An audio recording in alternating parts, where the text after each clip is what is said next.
안녕하세요. DJ 선아입니다. 오늘의 사연 시작해 보겠습니다. 사람들은 흔히 자기가 어디서 왔는지, 무슨 이유로 살아가는지 철학적 질문을 던지며 사색하곤 하더군요. 하지만 전 살면서 한 번도 그런 질문을 던져본 적이 없었어요. 그런 질문조차 사치처럼 느껴지는 삶을 살아왔거든요. 제게 삶은 늘 생존이었고 고난이었죠. 한 고비를 뛰어넘으면 다음 고비가 다시 튀어나오는 서바이벌 게임과 같았달까요? 그러다 딸과 함께 아주 소박한 행복을 꿈꿨지만 혹독한 세상은 제게 그 작은 행복조차 허락하질 않더군요.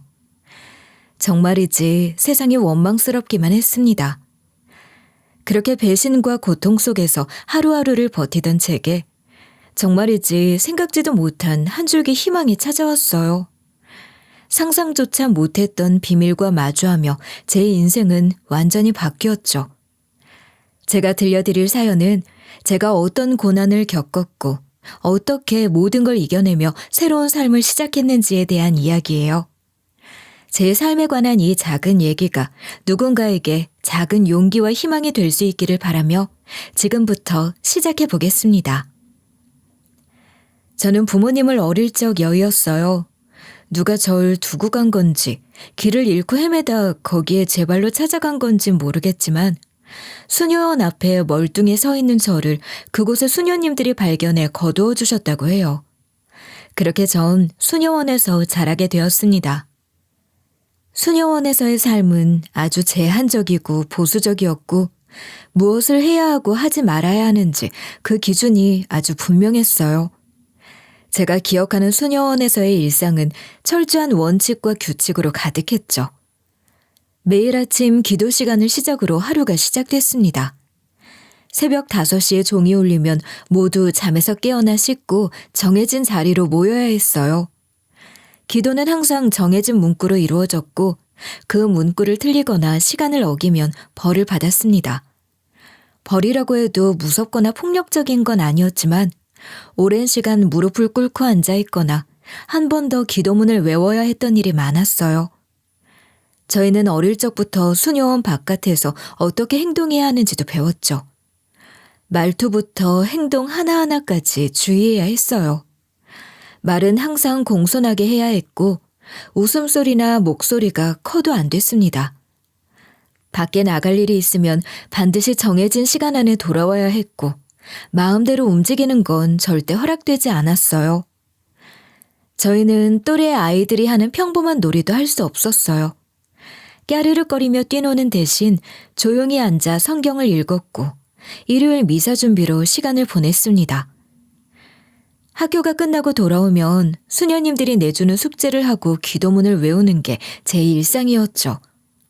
식사 시간도 정해져 있었고 밥 먹는 자리에서 소리를 내거나 흘리는 것도 금지되었어요. 아이들이라면 누구나 가질 수 있는 작은 장난조차도 허용되지 않았기 때문에 가끔은 숨이 막힐 것 같았던 기억도 있습니다. 그래도 그나마 어릴 때는 괜찮았어요.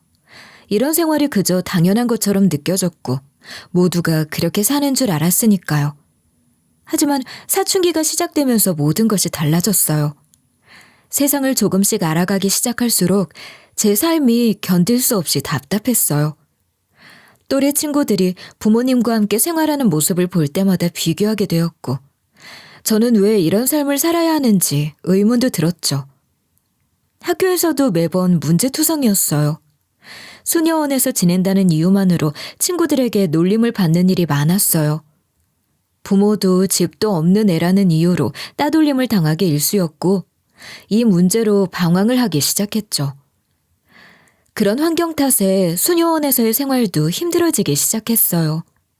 제가 이런 고민을 털어놓으면 원장 수녀님은 믿음이 부족하다며 오히려 저를 나무라셨고 그런 얘기를 들을수록 누군가 제 목을 콱 틀어진 것처럼 숨이 막혀오기 시작하더군요. 그런 제 삶도 작은 재미는 있었어요. 성당에 미사를 드리러 오는 한 남학생과 서로 좋아하기 시작하며 쪽지를 주고받고 몰래 만나 이야기를 나누는 게 제 삶의 작은 행복이었죠.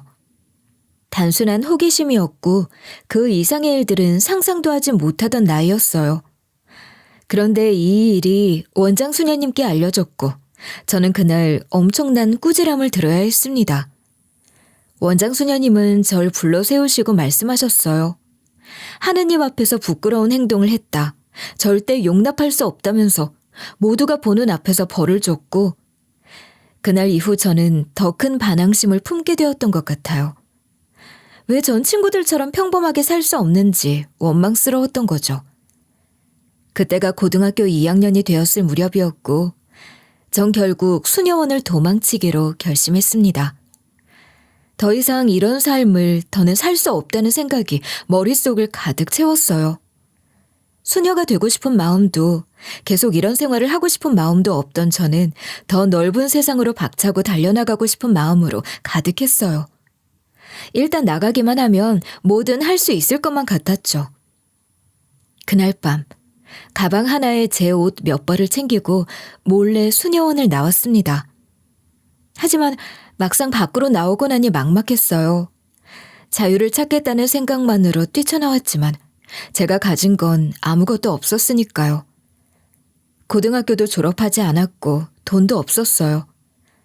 저는 몇 날 며칠을 찜질방에서 보내다가 공장에 숙소를 제공한다는 소문을 듣고 바로 찾아갔습니다. 그곳에서 일을 시작했지만 공장 생활도 녹록지 않았어요. 매일같이 반복되는 고된 일과를 견디는 것도 힘들었고 숙소 생활도 마음처럼 편하지 않았습니다. 그래도 더 이상 기도문을 외거나 마음에도 없는 성경을 읽지 않아도 된다는 것만으로도 숨통이 트이긴 했죠. 전 공장에서 일을 하며 검정고시를 준비했고 합격도 했어요. 그 뒤로는 제가 일하던 공장의 사무직으로 취직할 수 있었죠. 변변찮은 사무직이라곤 해도 공장 노동보다 훨씬 나은 환경이었어요. 나름대로 제 능력도 찾았죠. 전 뭔가 아이디어를 떠올리고 좋은 전략을 연구해 판매 실적을 올릴 수 있도록 하는 마케팅 쪽에 재능이 있더군요. 대단하진 않지만 제가 뭘 잘하고 좋아하는지 알고 나니 이직할 때 도움이 됐어요. 이후 나이를 먹어가며 몇몇 회사를 거치면서 조금씩 경력을 쌓아갔고 작은 방 하나를 얻어 혼자 살 수 있을 만큼은 벌게 되었습니다. 물론 몸이 아프거나 힘들 땐 외로움이 크게 다가왔지만 그래도 혼자 살면서 나름대로 제 삶을 꾸려가고 있다고 생각했어요. 그러다가 한 회사에 들어가 남편을 만나게 됐습니다. 남편은 제 상사였고 나이 차이도 꽤 있었어요. 솔직히 말하자면 첫인상은 그다지 특별하지 않았어요. 키도 작고 외모도 평범한 데다 뭐 하나 잘난 데 없는 볼품없는 남자였죠. 하지만 남편의 자상함에 이끌렸어요. 특히 제 처지를 알고 나서부터는 더더욱 절 챙겨주려고 하는 게 되게 고맙기도 하고 엄청 특별하게 느껴지더라고요. 제가 남자 경험이 전무했고 누군가 절 생각해주고 위해준 적이 없다 보니 그런데 홀라당 넘어간 거죠. 시간이 지날수록 점점 더 남편에게 의지하게 됐고 몰래 연애를 시작한 뒤 결혼까지 하게 되었죠. 그래도 신혼 초에는 꽤나 행복했던 것 같아요. 결혼식도 작지만 잘 치렀고 회사 식구들이 많이 도와줬고 이것저것 챙겨도 줬죠. 남편도 신혼 초에는 좋은 남편이었어요. 나이 차가 좀 있다 보니 주변에서 남편을 도둑놈이라고 놀려대며 잘하란 얘기들을 많이 했고 남편도 어린 신부인 제게 잘하려고 노력을 했던 것 같아요. 자상하게 잘 챙겨주던 연애 때 모습 그대로인 남편을 보며 이 사람이랑 함께라면 함께 행복할 수 있겠다는 헛된 꿈을 꿨습니다. 하지만 시간이 지나며 조금씩 문제가 생기기 시작했어요. 아무리 생각해봐도 우리 둘 다 이렇게 월급쟁이로 살아서는 평생 이 신세 못 면해. 가만 보면 이렇게 한 달 한 달 돈 벌어 사는 거 이거 진짜 멍청한 짓이라니까. 부자들은 돈으로 돈을 버는데 우리같이 멍청한 놈들이나 이렇게 다달이 쎄 빠지게 노력해서 겨우 이 푼돈 버는 거라고. 그럼 어떡해? 지금 우리가 돈 안 벌면 무슨 수로 현주 분유값 기저귀값 벌고 무슨 수로 집 대출금을 갚아. 일단 당신이 월급 받는 거 있으니까 안정적으로 그건 계속하고 난 내 사업 한번 시작해 보려고. 지금이 딱 좋은 타이밍이다 싶어. 남편은 어느 날 본인 사업을 해보겠다고 선언했어요. 회사에서 쌓아온 정보와 인맥이 있으니 해볼만 하다는 거였죠. 전 불안했어요. 너무 위험 부담이 크다고 생각했고 남편을 몇 번이고 말렸지만 남편의 의지는 굳건했어요. 자기 믿지 않냐며 자기가 모든 걸 책임질 테니 걱정 말라고 하며 남편은 기어이 사업을 시작했고 결과는 생각처럼 따라주질 않았어요. 처음에는 잘 될 거라며 자신만만하던 남편이 점점 예민해지고 집에서 난장을 피우는 일이 많아졌어요. 일이 안 풀리기 시작하자 남편은 점점 더 난폭한 사람이 되어갔어요. 사소한 일에도 화를 내고 물건을 부수며 절 몰아세우곤 했죠. 저도 지쳐가고 있었지만 그래도 그때까진 남편이 잘못된 선택을 인정하고 다시 예전으로 돌아오기를 기다렸어요. 하지만 결국 어느 날 그는 집을 나가버리고 말았어요. 연락을 해도 받지 않았고 남편의 행방을 찾으려 해도 아무 소식이 없었습니다. 답답하고 화가 나 미칠 것 같았어요. 아니, 가장이란 사람이 대체 어떻게 이렇게까지 무책임할 수 있는 건지. 심지어는 어린 딸까지 두고 저 혼자 집을 나가다니 진짜 썩을 놈이라고 생각했습니다. 하지만 그렇다고 어디 있는지도 모르는 남편만 찾아 쫓아다닐 수도 없는 노릇이었어요. 제가 그럴 여유가 없는 처지였으니까요. 무엇보다도 저에겐 딸이 있잖아요. 제가 잘 키워야 하는 아이였고 남편 없이도 이 아이를 잘 키워야겠다는 일념으로 가득 차 있었죠. 남편 놈의 새끼가 살아있든 죽었든 어떻게든 저는 제 딸을 보호해야겠다는 생각뿐이었어요. 저는 회사 일을 더 열심히 하기 시작했습니다. 매달 들어오는 월급이 유일한 생계수단이었기 때문에 하루도 빠짐없이 출근했고 주말에는 알바를 하며 추가 수입을 마련했어요. 다행히 딸은 유치원에도 잘 다니고 아빠를 찾지도 않았어요. 아이가 나이에 비해 참 속이 깊은 편이었어요. 제 아빠가 그렇게 나가버린 걸 알아서인지 제 마음을 많이 살펴주는 아이였죠. 지은이 유치원에서 아빠의 날 행사하네? 엄마, 우리 그날 소풍 갈까? 우리 둘이 소풍 가자. 아빠의 날 행사하기 싫어서 그래? 엄마가 대신 가도 되는데. 유치원 별로야, 그치? 엄마, 나는 아빠 필요 없어. 아빠보다 훨씬 엄마가 멋있어. 그러니까 우리 그냥 둘이서 놀러 가자. 너무 빨리 철이 들어버린 것 같은 딸을 보며 저는 어떻게든 더 열심히 일하기로 마음먹었어요. 의지처 하나 없는 인생이지만 딸에게만큼은 안정적인 삶을 선물해주고 싶었고 언젠가는 그런 삶이 되길 바라는 마음으로 하루하루를 지탱해 나갔죠. 경제적으로 어렵고 남편은 행방도 모르고 앞날은 막막하기만 했지만 그래도 제게는 딸이 있었고 저희 딸은 6살밖에 되지 않았지만 엄마 생각을 끔찍이 하고 어찌나 귀엽고 사랑스러운지 그 아이 덕분에 하루하루를 버틸 수 있었습니다.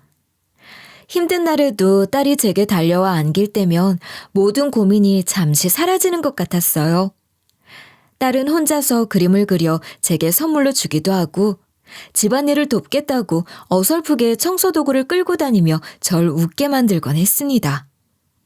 그런데 그런 귀하디 귀한 제 딸이 갑자기 아프기 시작했어요. 처음에는 단순히 감기나 몸살이라고 생각했어요. 평소에도 몸이 약한 편이라 조금 더 잘 챙겨주면 나을 거라 믿었습니다. 하지만 딸이 자꾸만 기운이 없고 밥도 잘 먹지 못하길래 불안한 마음에 응급실로 데려갔죠. 그런데 병원에서 딸에게 뇌종양이 있다는 진단을 내렸습니다. 처음 그 말을 들었을 때는 심장이 내려앉는 것 같았어요. 뇌종양이라뇨. 세상에서 제일 건강해야 할 제 딸이 그런 큰 병에 걸리다뇨. 의사는 너무 막막하게 생각하지 말라고 아주 이른 시기에 조기 발견을 한 케이스라 완치 가능성이 높다고 했습니다. 생존 확률도 높으니 걱정할 것 없다고 희망을 잃지 말라고 했지만 제게는 그 말조차 막막하기만 했습니다. 하루하루 버티며 살던 저에게 딸의 치료비는 감당이 안 되는 수준이었습니다. 모아둔 돈도 없고 보험을 들어놓은 것도 아니었으니까요. 거의 한 달 벌어 한 달 사는 상황이었는데 수술비만 해도 감당하기 힘들 수준이었고 이번 치료비가 얼마나 더 들지는 상상조차 되지 않았습니다. 선생님, 지금 당장 급한 상황인가요? 제가 지금 너무 갑작스럽고 아무런 경제적 대비가 안 돼 있는 상황이라. 다행히 총각을 다투는 상황은 아닙니다. 물론 가능하면 최대한 빨리 수술을 받는 게 좋겠지만 당장 오늘 아니면 안 된다고 할 정도는 아니니까 일단 여유 되시는 대로 날짜를 잡아보도록 하죠. 하지만 그 말을 들으면서도 마음이 조급해지는 건 어쩔 수 없었어요. 하루라도 빨리 치료를 시작해야 하는 딸을 두고 돈 문제로 시간을 지체해야 한다는 게 너무 답답하고 속상했습니다. 못난 엄마인 제가 너무너무 미안하고 스스로가 원망스럽더군요. 일단 딸을 입원부터 시켜놓고 경과를 지켜보며 수술 일정을 천천히 정하기로 했어요. 상황이 이렇게 되고 나니 주변에 도움을 요청해야 했지만 천혜고아로 자란 저는 당연히 제 가족이나 친척에게 도움을 받을 수도 없는 상황이잖아요. 결국 마지막으로 의지할 곳은 시모뿐이었습니다. 시모는 제게 늘 차갑게 대하던 사람이었어요. 처음부터 절 마음에 들어하지 않았고 남편이 저와 결혼한다고 했을 때도 고아 주제에 뭘 믿고 우리 아들한테 붙냐며 무시를 했던 사람이었죠. 하지만 상황이 이런데 어떻게 시모를 찾지 않을 수 있겠어요. 딸의 할머니나 마찬가지인데 소녀를 위해서라도 도움을 줄 거라고 마지막 희망을 걸어본 거예요. 전 용기를 내서 시모를 찾아갔습니다. 시모는 제가 찾아온 걸 보고 대뜸 싫은 기색부터 드러냈습니다. 문을 열자마자 눈을 찌푸리더니 여기가 어디라고 찾아오냐며 소리를 버럭 지르더군요. 전 간신히 딸이 아프다는 말을 꺼냈습니다. 소녀가 큰 병에 걸렸다는 말을 들으면 마음이 조금은 누그러질 줄 알았어요. 하지만 시모는 차가운 눈빛으로 절 쳐다보더니 비웃더군요. 내가 왜 너한테 돈을 줘야 하니? 너 같은 애랑 결혼한다고 했을 때부터 애초에 일이 이렇게 될 줄 알았다. 어머니, 아무리 제가 미우셔도 아무리 제가 마음에 안 드셔도 지훈이한테는 이러시면 안 되죠. 그래도 어머님 손녀인데 어떻게 이러실 수 있으세요? 병원에서 당장 죽을 병은 아니라고 했다며. 그럼 네가 알아서 해결해야지. 살다 이런 일 생길 줄 너는 몰랐니? 이런 일 생기면 쪼르르 달려와 나한테 손 벌리려고 우리 영민이랑 결혼했어? 그러니 우리 애가 너 싫다고 나가 그러고 살지. 우리 아들이 뭔 죄가 있어서 지금. 어머님, 그이 지금 어디 있는지 아세요? 내가 그걸 어떻게 알아? 에휴, 아무튼 난 너한테 줄 돈 없으니 당장 나가라. 다시 한 번만 도와달라고 찾아오기만 해봐라. 누가 저 반긴다고 너 참. 눈앞이 깜깜해졌습니다. 아무리 절 싫어해도 딸을 위해서는 도와줄 줄 알았는데 시모는 전혀 그럴 생각이 없는 것 같았어요. 거기다 말을 듣다 보니 시모가 남편의 행방을 알고 있을 수도 있다는 생각이 들더군요. 하지만 더 캐물어봐도 소용이 없겠다 싶더라고요. 아픈 손녀까지 외면하는 냉혈하니 저한테 남편 소식을 말해줄 리도 만무하겠죠. 결국 전 힘없이 그 집을 나올 수밖에 없었습니다. 다시 길 위에 서니 발길이 떨어지지 않더군요. 가야 할 곳도 없고 도움을 받을 곳도 막막했으니까요. 하지만 여기서 주저앉을 수는 없었습니다. 딸을 위해서 다른 방법을 찾아야만 했습니다. 그렇게 전 다시 한번 방법을 모색하기 시작했어요. 사실 직장에다가는 이런 사정을 알리고 싶지 않았지만 달리 도움을 청할 곳이 없었어요. 회사 사람들에게까지 딸의 병에 대해 사정 얘기를 하고 다니니 결국 회사 안에서도 소문이 퍼지기 시작했습니다. 다들 아름아름 저희 딸이 아프고 제가 돈을 구하려고 애쓰고 있다는 걸 알게 된 거죠. 사실 그런 상황을 알리고 다니는 게 너무 창피하고 속상했지만 딸을 위해선 체면이고 자존심이고 다 내려놓을 수밖에 없었죠. 그래도 그중에는 제 처지를 안타깝게 여겨주고 도와주는 분들도 계셨어요. 한 선배는 절 조용히 부르더니 별거 아니지만 갚을 생각 말고 쓰라고 다 잘 될 거라며 봉투를 내밀었어요. 봉투 안에는 꼬깃꼬깃 100만 원이 들어있더라고요. 갚을 필요 없다며 10만 원, 20만 원씩 보태주는 직원들도 있었고 급한 일이 생기거나 누군가 필요하면 언제든 연락하라는 직원들도 있었어요. 평소 저를 잘 봐주시던 분들이 이렇게 마음을 써주시는 걸 보니 얼마나 고맙고 감동스러운지 눈물이 날 뻔했어요. 그런데 역시 세상에는 좋은 사람만 있는 건 아니잖아요. 중소기업인 회사에는 사장의 딸이 과장 직함을 달고 회사에서 일하고 있었거든요. 이 사장 딸은 평소에도 절 별로 좋아하지 않았어요. 이유는 잘 모르겠어요. 저랑 얘기해 본 적도 별로 없는데 희한하게도 절 보면 꼭 짜증 섞인 목소리로 말하거나 비아냥거렸거든요. 그런데 제 사정을 알고 나서는 더 악랄하게 절 괴롭히기 시작했어요. 처음에는 은근히 빈정거리는 정도였어요. 사소한 것 하나하나를 꼬투리 잡으며 회사 분위기 망친다는 둥 어쩐다는 둥 해대는 거죠. 그 정도는 그냥 참을 수 있었어요. 제가 딸 때문에 힘든 상황이고 그 정도로 신경을 쓸 정신도 없었으니까요. 그런데 이 인간이 절 괴롭히는 강도가 점점 심해지는 거예요.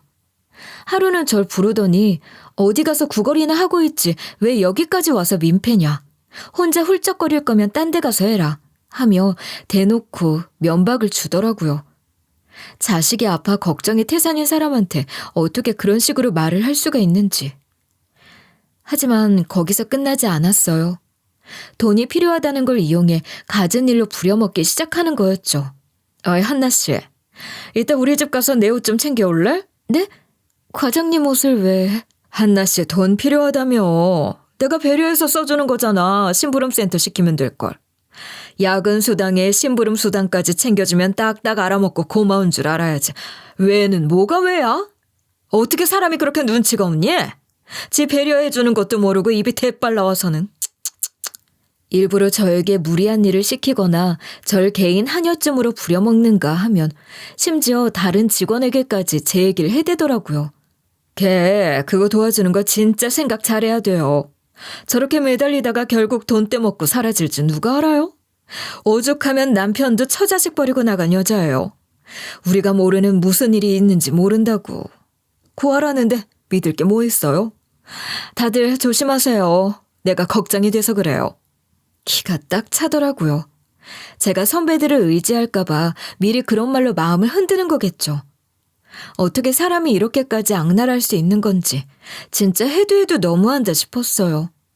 아무리 제가 마음에 안 들고 싫어도 딸이 아프다는 걸 알고 있으면 최소한 그 정도는 이해해 줄 법도 한데 오히려 더 괴롭히려고 작정을 한 것 같았어요. 매일 회사에 가는 게 지옥 같았습니다. 하지만 딸을 위해서라도 버텨야 했어요. 내가 무너지면 딸은 어떻게 하나 하고 이를 악물고 하루하루를 견뎠습니다. 회사 안에서 절 괴롭히던 사장 딸은 결국 제게 억울한 누명까지 씌우며 절 궁지로 몰아넣더군요. 그날도 평소처럼 일을 하고 있었는데 한 남직원이 제 자리로 와서 봉투 하나를 건넸어요. 제가 찾던 자료라고 천천히 보라고 말하며 두고 갔는데 저는 그게 그냥 회사에서 쓰는 자료라고 생각했어요. 별 의심 없이 봉투를 서랍에 넣어뒀죠. 그런데 몇 시간 뒤 사장 딸이 절 호출하더니 펄펄 날뛰기 시작하는 거예요. 야, 이 한나, 너 진짜 무서운 년이다. 어떻게 이런 짓까지 할 수 있니? 네가 아무리 돈이 궁하다고 해도 그렇지 어떻게 회사 돈을 빼돌려? 아니, 그게 무슨 말씀이세요? 제가 회사 돈을 빼돌리다뇨. 이게 이제 발뺌까지 하네? 무서운 년. 무슨 일인지도 모른 채 당황하고 있는데 사장 딸이 제 서랍에서 그 봉투를 꺼내더니 안에 들어있던 현금을 책상 위에 쏟아 부었습니다. 돈 뭉치를 보니 눈앞이 하얘졌어요. 그 돈이 왜 제 서랍에서 나왔는지 도무지 알 수가 없었거든요. 그런데 사장 딸은 이미 결론을 내려놓은 듯이 저를 몰아세우기 시작했습니다. 이게 다 무슨 돈인지 설명해봐. 네가 회사 물건 빼돌려서 챙긴 돈이 아니고 뭐야? 누가 모를 줄 알아? 하필 이 돈이 네 서랍에서 나왔는데도 발뺌할 거야? 이거 아주 제대로 미친년 아니야. 간이 배 밖으로 나왔지 아주. 아니에요. 이거 제가 그런 게 아니라 수표에 떡하니 다 적혀 있는데 뭐? 회사 돈이 아니야? 이 미친년이 어디서 거짓말이야? 현성 씨, 뭐라고 설명 좀 해봐. 이거 현성 씨가 나한테 가져온 거잖아. 무슨 말씀이세요? 전 모르는 일인데요. 왜 저한테 뒤집어 씌우는 거예요? 정말 너무하시네요. 남직원은 모른 채 발뺌을 하더군요. 진작에 사장딸이 손을 쓴 거였겠죠. 그제서야 상황을 깨달았어요. 사장딸이 절 함정에 빠뜨린 거였어요. 아무리 억울함을 호소해도 증거는 제 서랍에서 나온 돈이었고 이미 사장딸이 제 편이 아닌 직원과 짜고 치는 상황이었습니다. CCTV 자료도 이미 없었던 게 어떻게 딱 점검할 때 그런 일이 있냐고요. 제가 할 수 있는 일은 없었어요. 결국 전 그날 회사에서 해고 통보를 받았습니다. 눈물이 멈추지 않았고 모든 게 무너진 기분이었습니다. 세상이 어쩜 이렇게까지 잔인한지. 정말 힘들고 분하고 억울하고 미칠 것 같았어요. 그런데 딸의 얼굴을 떠올리는 순간 정신이 번쩍 들더라고요. 아픈 딸을 생각하면 이깟일로 주저앉아 울 때가 아니었어요. 그 순간 저는 깨달았어요. 이대로 주저앉아 있을 순 없다고. 회사에라도 붙어 있어야 대출이든 뭐든 방법을 찾아볼 수 있는데 이대로 나가버리면 아무것도 할 수 없다고요. 저는 모든 자존심을 버리고 사장딸 앞에 무릎을 꿇었습니다. 제발 저 좀 살려주세요. 제가 잘못했습니다. 다시는 이런 일이 없게 하겠습니다. 딸이 아픈데 제가 일자리를 잃으면 정말 끝장이에요. 제발 부탁드립니다. 한 번만 살려주세요. 무슨 일이든 시키시는 건 다 할게요. 그러니까 제발. 그래, 정말이지? 무슨 일이든 시키는 건 다 한다는 그 말 말이야. 그럼요. 뭐든 시켜만 주세요. 저 지금 여기서 나가면 당장 일 구할 수도 없어요. 당장 아이 입원비도 내야 하는데. 제 인생에서 한 번도 누군가 앞에서 무릎을 꿇은 적이 없었는데 그날은 딸을 생각하며 제 모든 걸 내던졌고 그러자 사장딸이 미소를 방긋 띠더라고요. 마치 제가 어떻게 나올지 진작에 예상하고 이미 준비를 하고 있었다는 듯한 자신만만한 얼굴이었어요. 한 가지 방법이 있긴 하지. 내가 시키는 대로만 하면 복직도 시켜주고 가불도 해줄게. 우리 아빠한테 잘 말해서 네 딸 병원비 지원도 논의해 볼 수도 있어. 직원 복지 차원에서 말이야. 감사합니다. 감사합니다. 뭐든 할게요. 제발 기회를 주세요. 좋아. 그럼 너한테 딱 맞는 일을 하나 줄게. 이건 너랑 나 사이에 둘만 아는 일이어야 돼. 내가 요즘 잘 보여야 할 집이 하나 있거든. 네가 가서 그 집에서 일을 좀 해. 무급으로. 그 집은 네가 어떤 사람인지 관심도 없을 테니까 그건 걱정할 거 없고. 할게요. 뭐든 할게요. 정말 가불이랑 병원비 지원해 주시는 거 맞는 거죠? 뭐 속고만 살았니? 이게 사람을 뭘로 보고. 사장딸은 각서 명목으로 종이에 몇 자 적어 제게 내밀었고 저는 그걸 받아 꽉 쥐고 나왔습니다. 자존심이 상하고 자괴감이 들었지만 딸을 위해서라면 뭘 못하겠어요. 그렇게 저는 무급으로 식모일을 하게 되었습니다. 재벌가의 첫 출근을 하던 날, 저는 속이 복잡하면서도 긴장된 마음으로 그 저택 앞에 서 있었어요. 드라마에서나 보던 초호화 저택의 압도적인 규모에 한번 놀랐고 대문이 열리자 마당의 넓이와 조경의 정교함에 또 한 번 놀랐습니다. 대체 어떤 사람들이 이런 곳에서 살까 싶으면서도 사장딸이 왜 이렇게까지 애를 써서 잘 보이려는지 자세한 건 몰라도 대충 상황은 이해가 가기 시작하더라고요. 문을 열고 들어가니 집안은 더욱 화려했어요. 제 담당 업무에 대해 간단히 설명을 해준 건 집의 총괄 가정부였는데 그분 말에 따르면 이 집은 회장님과 노모, 회장의 아들, 그리고 그 아들의 딸, 이렇게 4사람이 거주하고 있었습니다. 집안에 상주하는 직원만 해도 여러 명이더라고요. 주방에서 일하는 직원만 3명, 청소와 정리를 전담하는 직원도 2명, 회장님의 노모를 돌보는 간병인도 따로 있었죠. 저는 그중에서 손녀딸을 케어하는 역할을 맡게 되었다는 설명을 들었어요. 저는 집안일을 돕는 단순한 일이나 청소를 맡을 거라고 생각했는데 어린아이를 케어하는 일이 제게 주어진다니 전혀 예상치 못한 일이었어요. 소녀 따님은 몇 년 전에 어머니를 사고로 잃었어요. 사모님이 돌아가시고 나서 아이가 마음의 문을 완전히 닫아버렸어요. 심리치료도 받아봤지만 큰 효과가 없었고요. 내년이면 학교에 입학해야 하는데 이렇게 말도 잘 안 하고 자기 방에만 있으니 회장님도 도련님도 걱정이 많죠. 이제는 누구에게도 마음을 열지 않아요. 그래도 아이를 잘 다루신다고 들었어요. 딸을 정말 잘 키우셨다면서요? 기대가 큽니다. 제가요? 순간 머릿속이 멍해졌습니다. 딸을 키우고 있는 건 사실이지만 전문가도 아닌 제가 이 아이를 잘 돌볼 수 있을까 하는 걱정이 앞섰어요. 가정부는 제게 큰아드님 소개로 오셨으니 잘해주실 거라 믿는다 라고 했고 무슨 소리인가 싶더라고요. 저는 이 집 큰아들이 누군지도 모르는데 절 소개한 사람이라니 무슨 말을 하나 싶었죠. 그 순간 사장 딸이 떠올랐습니다. 회사에서 마지막으로 제게 당부하듯 했던 말들, 그리고 절 저택에 보낸 이유가 어렴풋이 짐작되기 시작했어요. 네가 딸 잘 키운 얘기도 좀 많이 하고 아이들 다루는데 자신 있다고 하면 돼. 그리고 그 집 사람들이 내 얘기 물어보면 내가 좋은 사람이고 가정적이고 아이들한테도 잘할 것 같다고 꼭 말해야 해. 알겠지? 네가 나한테 잘해야 너도 잘 되는 거야. 명심해. 네. 그렇게만 하면 되는 거죠? 그리고 애 돌보면서 너한테는 엄마가 있는 게 좋을 거다. 이런 생각을 자꾸 심어주라고. 알겠지? 이제 와서 보니 상황이 끼워 맞춰지더라고요. 이 집의 외아들과 사장딸이 서로 사귀고 있는 사이구나 싶더라고요.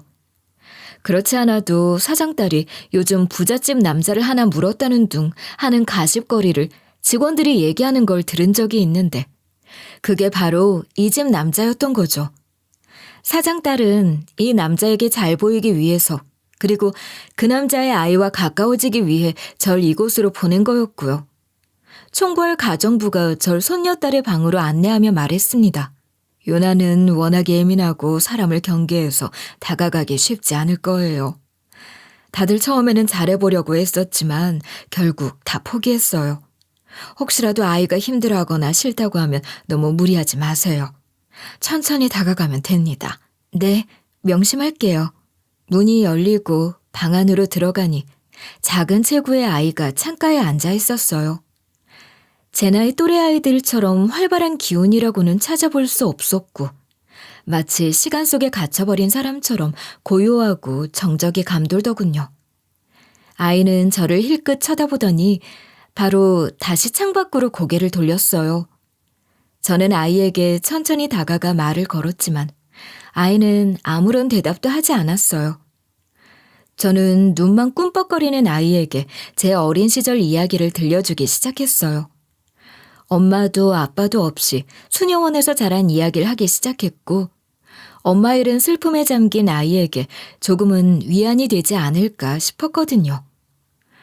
비슷한 아픔을 가진 제게 마음을 연 건지 처음엔 절 제대로 쳐다보지도 않던 아이였는데 어느 순간부터 절 향해 몸을 돌리고 제 얘기를 듣기 시작하더라고요. 그런데 그러다 문득 저를 빤히 보더니 뭔가 놀란 듯한 표정을 짓는 거예요. 그 표정이 이상하게 마음에 걸렸지만 처음에는 대수롭지 않게 여겼죠. 그런데 곰곰이 생각해보니 이 집에서 저런 눈빛을 받은 게 처음이 아니었어요. 청소를 도와주는 직원 2명도 흠칫 놀라면서 제가 회장님이랑 닮았다며 수군거린 적이 있었거든요. 그때는 그냥 우연히 생긴 얼굴이 비슷한가 보다 하고 넘겼는데 이번에 손녀딸마저 그렇게 반응하니까 뭔가 느낌이 묘해졌어요. 궁금해서 아이에게 물어봤어요. 혹시 왜 그렇게 놀랐니? 내가 너한테 이상해 보였어? 하고 묻자 아이는 말을 할 듯 말 듯 입술을 꾹 다물고 절 쳐다보더니 고개를 저었어요. 내가 혹시 네 할아버지랑 닮았니? 그래서 놀란 거야? 하고 물으니 이번엔 고개를 끄덕였어요. 아이의 대답에 저도 놀라고 말았죠. 그런데 아이가 갑자기 제 손을 잡아 끌더니 어디론가 데리고 가는 거예요.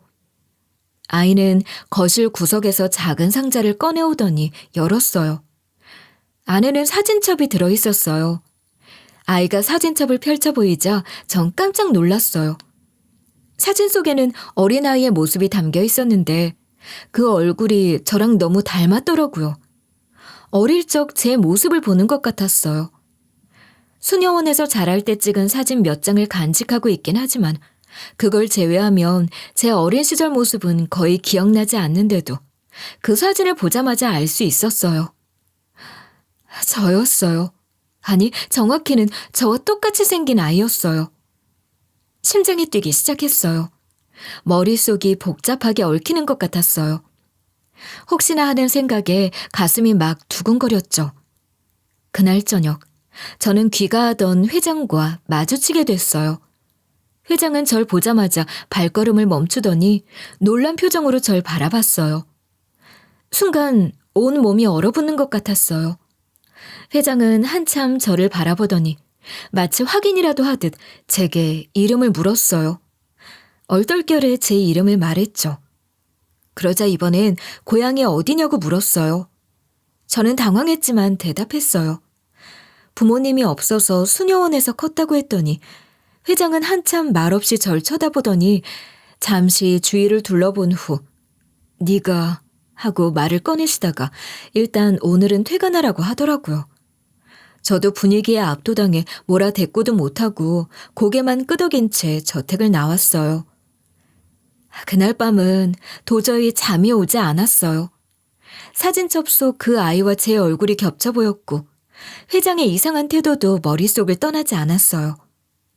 뭔가 커다란 일이 벌어질 것 같은 예감에 마음이 불안했어요. 다음 날 아침, 회장의 비서가 절 따로 불렀어요. 비서는 조용히 절 보며 말을 꺼냈어요. 제 회장님께서는 과거에 잃어버린 딸이 있었습니다. 그런데 그만 사고로 실종되고 말았습니다. 그 이후로 계속 딸을 찾아오셨죠. 그런데 어제 선생님을 보고 딸 같다는 강한 느낌이 드셨다고 하셨습니다. 제가 그 딸일 수 있다는 얘기인가요?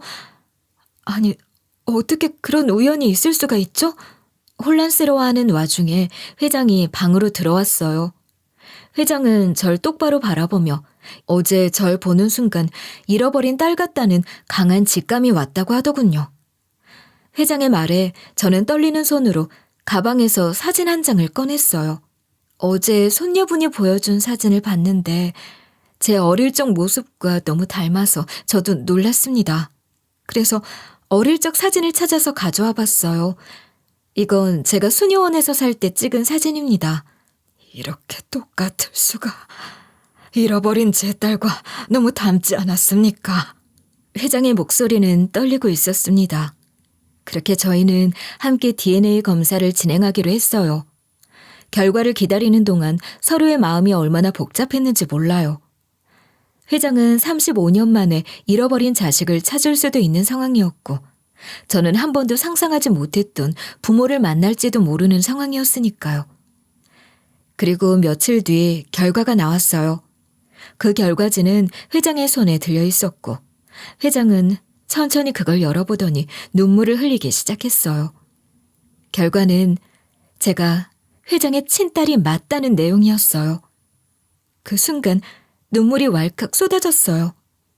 머릿속에서는 온갖 생각이 스쳐갔습니다. 부모님 없이 살아온 지난날들과 수녀원에서의 외로움, 그리고 딸을 위해 어떻게든 살아남으려고 발버둥치던 모든 순간들이 한꺼번에 떠올랐어요. 그렇게 전 35년 만에 부모를 찾게 되었죠. 저는 자연스럽게 제 친엄마에 대해서도 물어봤어요. 그러자 아버지는 잠시 깊은 숨을 내쉬더니 말씀하셨어요. 저희 엄마와는 정말 사랑했지만 집안의 반대로 결혼을 하지 못했다고요. 하지만 두 분은 반대를 무릅쓰고 함께 살면서 저와 남동생을 낳았다고 하시더군요. 그런데 제가 실종된 뒤 모든 게 달라졌다고 하셨죠. 두 분은 저를 잃은 죄책감과 슬픔에 시달렸고 그로 인해 갈등이 깊어졌다고 하셨어요. 게다가 집안에서도 큰 난리가 나면서 결국 두 분은 헤어질 수밖에 없었다고 말이죠. 회장, 아니 제 아버지는 그때를 떠올리며 눈가를 훔치셨어요. 헤어진 이후에도 두 분은 가끔씩 소식을 전하며 지낸다고 하셨어요. 하지만 몇 해 전 엄마가 세상을 떠났다는 소식을 들으셨다고 하시더군요. 아버지의 목소리가 점점 떨리셨어요. 네 엄마가 살아있었다면, 네가 돌아온 걸 알았다면 얼마나 좋았을까. 그랬다면 내 평생의 한이 조금은 풀렸을 텐데. 결국 널 보지 못하고 그렇게 눈을 감았으니.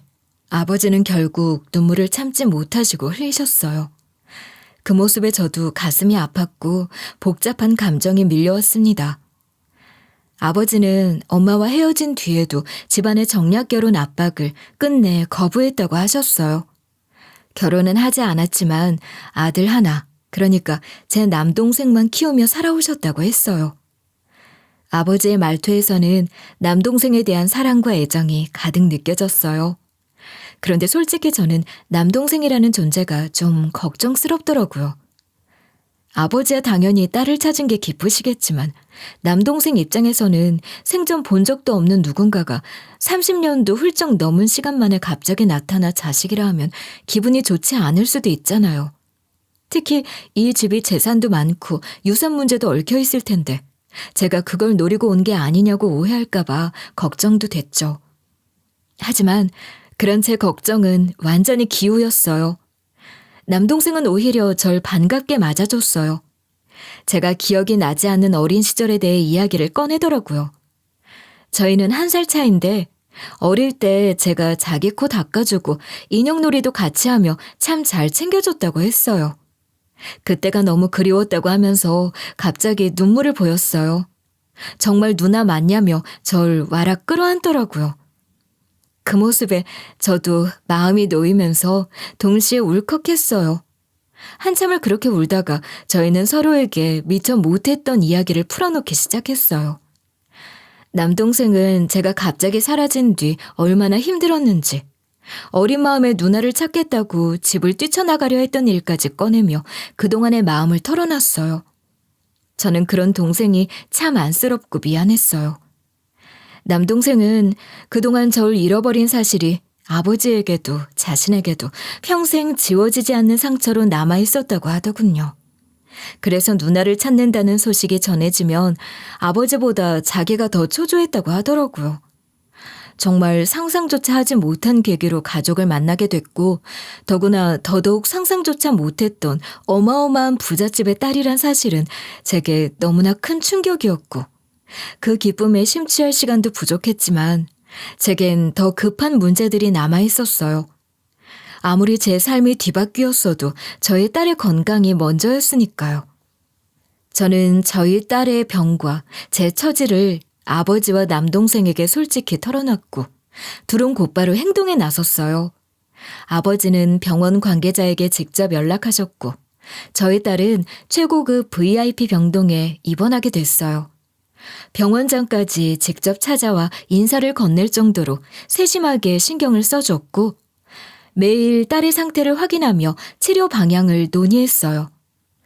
돈 있고 힘 있는 사람들은 이렇게 사는 건가 싶더라고요. 그게 부럽다기보단 저희 딸이 제때 치료를 받고 회복될 수 있다는 사실에 감사했어요. 다행히 수술은 성공적이었고 회복도 빠르게 진행됐어요. 의사들은 예후가 매우 좋다며 절 안심시켰고 저는 눈물나게 다행이라는 말밖에 할 수 없었어요. 아이가 안정을 찾고 나자 비로소 다른 얘기들을 나눌 수 있게 됐어요. 남동생이 처음부터 저에게 너무 따뜻하게 대해줬기에 저는 마음을 열고 남동생에게 모든 걸 털어놓을 수 있었어요. 제가 어떻게 이 집에 들어오게 됐는지, 그리고 그 과정에서 겪은 일들까지 전부 말했죠. 사장딸이 절 얼마나 괴롭혔는지, 누명까지 씌워가며 절 이 집으로 밀어넣은 뒤 자기 계획대로 움직여주길 강요했는지 등에 대해서 말이에요. 남동생은 이야기를 듣자마자 분노를 참지 못하고 자리에서 벌떡 일어났어요. 알고 보니 사장딸은 남동생과 만나는 사이도 아니더라고요. 저는 그 얘기를 듣고 기가 찼어요. 사장딸이 저에게 자기가 얼마나 완벽한 사람인지 자랑하면서 조카에게 자기를 좋은 엄마감으로 인식시키라는 얘기를 들으면서 둘이 연인 사이라도 되는 줄 알았죠. 미쳤어, 누나? 나도 사람 보는 눈은 있다고. 그 여자랑? 아유, 택도 없지. 그 여자는 그냥 경제인 모임에서 우연히 만난 거야. 근데 어찌나 들이대는지 내가 진짜 하도 연락을 해대면서 우리 유나 걱정까지 오지랖을 떨어대는 거야. 자기가 유나 케어 잘해줄 사람을 안다고 하도 그러길래 그냥 귀찮기도 하고 믿져야 본전이다 하고 오케이 했던 거였는데. 천만 다행이다.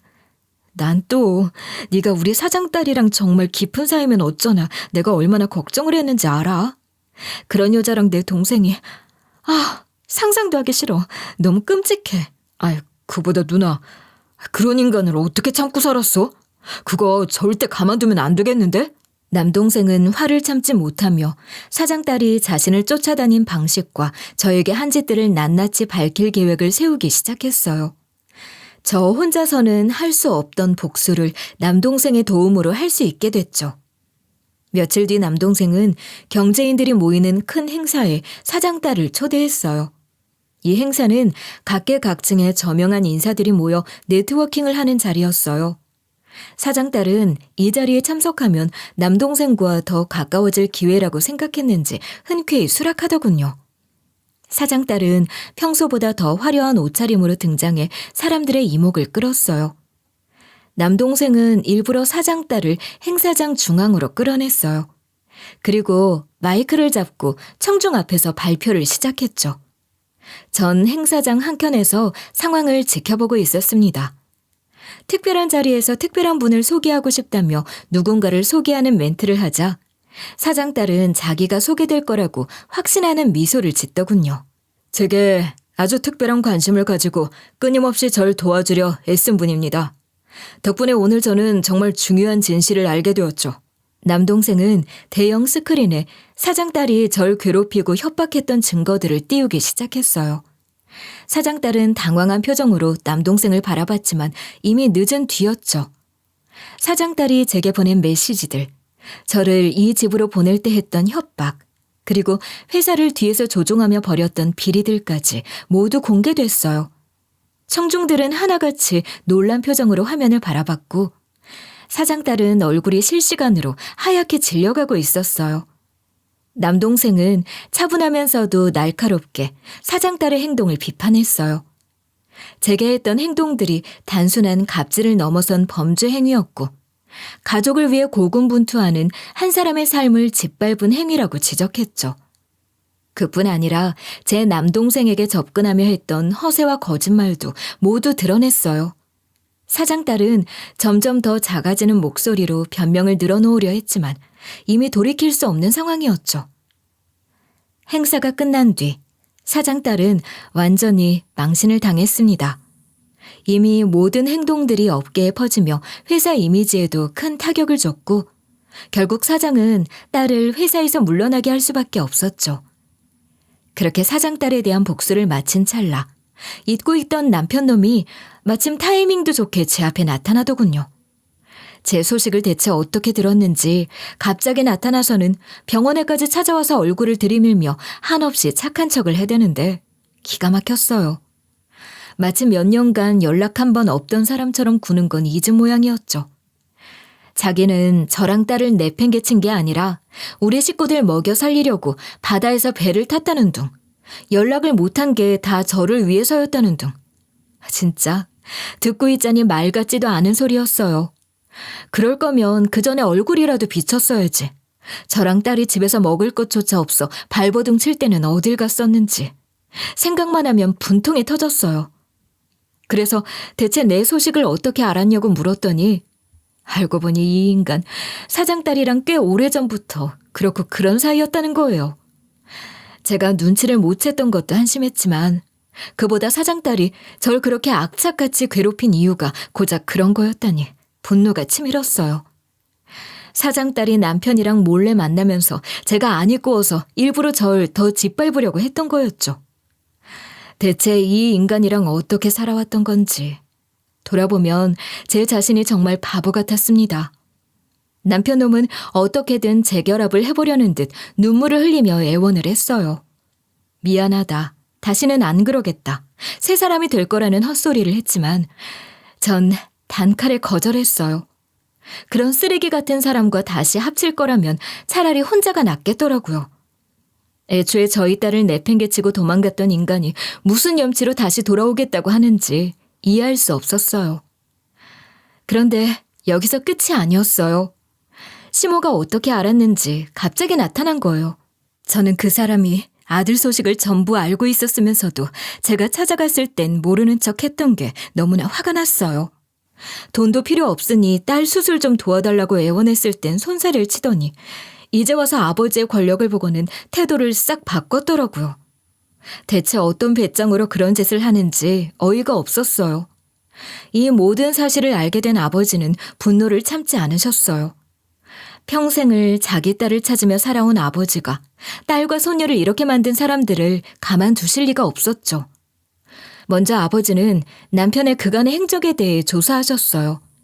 배를 탔다는 둥 어쩌고 저쩌고 떠들어대더니 알고 보니 그 인간 그동안 사장 딸과의 연줄로 회사를 옮기고 좋은 자리에 올라 있더라고요. 그런데 이게 다 회사 내부 비리를 덮어주면서 이뤄낸 자리였던 거예요. 아버지는 이 모든 비리를 철저히 조사해 증거를 모았고 그 자료를 경찰과 언론에 동시에 넘겼어요. 그렇게 되자 남편은 하루아침에 회사에서 쫓겨났고 비리 혐의로 검찰 수사를 받게 됐죠. 시모에게는 더 가혹한 일이 벌어졌어요. 아버지는 시모가 과거부터 어떻게 살아왔는지까지 조사해 전부 드러내셨어요. 시모가 동네에서 온갖 사람들에게 돈을 빌리고 갚지 않았던 일들, 그동안 쌓아놓았던 악행들이 하나하나 밝혀지면서 주변에서 완전히 외면당했어요. 시모는 이제 어디서도 설 자리가 없게 됐어요. 힘 있는 재벌가에서 작정하고 한 사람을 털려고 들면 웬만한 수사기관보다 더 제대로 해낸다는 게 실감이 났어요. 마지막으로 사장 딸과의 관계도 아버지가 손수 정리해 주셨죠. 아버지는 남편과 사장 딸의 불륜관계를 담은 증거들을 경제계에 퍼뜨리셨어요. 사장 딸은 이미 한 차례 망신을 당했지만 이번엔 더 치명적이었어요. 자신의 불륜 상대가 가진 비리까지 드러나면서 업계에서 완전히 신뢰를 잃었고 아버지는 그 인간이 다시는 복귀할 수 없도록 철저히 막아버리셨어요. 감사해요, 아버지. 저한텐 평생 이런 재편이 없을 줄 알았는데. 평생 혼자일 줄 알았는데. 내 딸을 잃어버리고 평생 지옥에 산 것만 해도 분한데 그 시간 동안 내 딸을 감히 그렇게 괴롭힌 놈들을 내가 가만둘 수는 없지. 나는 널 위해서라면 더한 짓도 했을 거다. 이제 걱정 말아라. 내가 너랑 지훈이를 세상 끝까지 지켜줄 테니. 아버지는 단 한 번의 실수도 없이 그들에게 철저한 복수를 해주셨고 저는 처음으로 마음의 평화를 찾을 수 있었어요. 시간이 흘러 저희 딸은 완치에 성공했습니다. 병원에서 마지막 검사를 받고 나올 때 의료진도 박수를 쳐주며 축하를 해줬고 딸은 활짝 웃으며 절 안아줬어요. 그 순간이 아직도 생생해요. 그동안 겪었던 모든 고생이 보상받는 느낌이었어요. 건강해진 딸은 학교로 돌아가 예전처럼 친구들과 어울렸고 저 역시 한결 여유로워진 마음으로 새로운 일에 도전할 수 있게 됐어요. 아버지가 직접 제 능력을 인정하시고 본사 마케팅팀에 합류할 기회를 제시해 주셨어요. 그동안의 경력과 실적을 살려 이곳에서 제대로 제 능력을 펼칠 수 있게 되었죠. 물론 낙하산이란 말이 나오지 않도록 더 열심히 노력하려고 다짐했어요. 초반엔 눈치도 보이고 부담도 있었지만 주변 사람들에게 신뢰를 얻기 위해 하나하나 결과로 보여주는 방법밖에 없었어요. 제가 맡은 프로젝트에서 괜찮은 성과가 나오기 시작하면서 팀원들도 제 노력을 인정해줬고 저도 조금씩 자존감을 찾아가기 시작했죠. 저를 힘들게 했던 사람들은 그 뒤로 하나같이 비참한 결말을 맞이했어요. 전 남편은 비리 혐의가 드러난 뒤로 구속됐다가 감옥에서 나와도 빚더미에 앉았다고 들었어요. 사장 딸과의 관계가 세상에 알려지면서 주변에서도 완전히 외면당했대요. 전 시모는 결국 빚쟁이들에게 쫓기며 여기저기 떠도는 신세가 됐다고 하더군요. 사장 딸은 회사를 떠난 뒤 아무리 발버둥쳐도 다시는 업계로 복귀할 수 없게 됐어요. 셋 다 스스로가 뿌린 씨를 고스란히 걷어들인 셈이죠. 참, 절 도와줬던 전 회사 직원들에게는 제 나름대로 은혜를 갚으려고 했어요.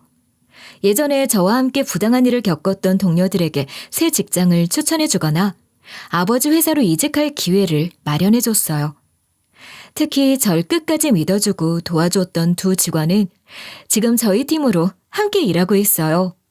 제가 번듯한 삶을 되찾은 것 자체도 감사한 일이지만 저에게 힘이 됐던 사람들을 저도 힘내게 해줄 수 있다는 게 참 큰 기쁨이었어요. 이제 전 가족들과 함께 살아갈 앞날을 그리며 희망에 차 있습니다. 딸도 밝고 건강하게 자라고 있고 저는 일과 가족이라는 두 가지 소중한 축을 잡으며 안정된 생활을 이어가고 있어요. 앞으로 어떤 일이 닥쳐도 이제는 두렵지 않을 것 같아요. 가족이 있다는 건 이런 거구나 하고 실감하며 매일 감사한 마음으로 하루하루를 살아가고 있습니다. 돌아보면 제 인생은 마치 폭풍우가 몰아치는 바다 위를 떠도는 배 같았어요. 어디로 흘러갈지 모르는 불안 속에서도 저 자신을 잃지 않으려고 애쓰며 견뎌왔죠.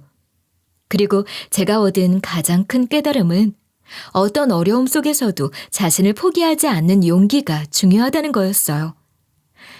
여전히 완벽하지는 않지만 지금 저는 딸과 가족과 함께 행복한 하루하루를 살아가고 있어요.